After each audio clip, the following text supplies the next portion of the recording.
Other news now, and the US is considering holding international terror suspects at its Bagram air base in Afghanistan. If approved, the facility north of Kabul could essentially become a new Guantanamo Bay, the notorious camp in Cuba that President Obama has pledged to close. But currently, the US administration is struggling with the task of relocating over 180 inmates still held at Guantanamo. But the Bagram solution is being opposed by senior officials in Washington, including the top commander of NATO troops in Afghanistan. They fear it could jeopardize stabilization efforts in the country. Jonathan Harfetz from the American Civil Liberties Union, who represents detainees, thinks the new facility will be no different from Guantanamo Bay in terms of prisoner abuse.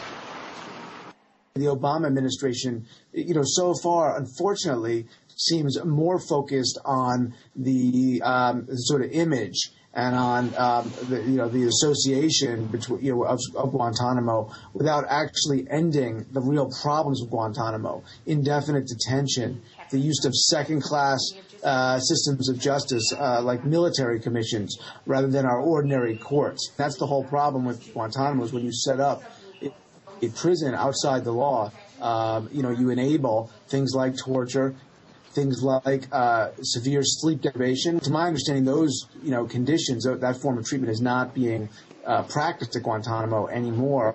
But we still have a fundamental problem, which is that we're holding people indefinitely without charge, without trial, going on 8-9 years now, something that is beyond the pale and violates our Constitution and basic human rights standards. And the whole thing with Bagram now is that Bagram has received less attention and less scrutiny, and it's to some extent kind of flown under the radar. And for that reason, in many ways, some of the abuses are worse than Guantanamo.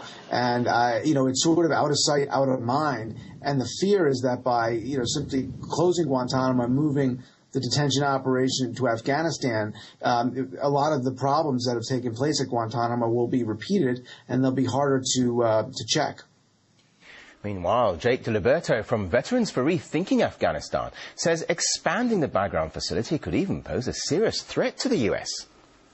I think that Bagram has been a place where the United States has taken prisoners into and held as a part of the occupation in Afghanistan. A problem with that is that there's been a lot of people that have been held there accidentally who perhaps didn't necessarily need to be there. What we need to see in Afghanistan is we need to see the real criminals, the ones who are perpetrating human rights abuses, and the ones who the Afghans don't like. We need to see those people in prison and brought with the rule of law, open and public to all of the Afghan people, and held within the international courts. If Bagram is expanded, two things are going to happen simultaneously.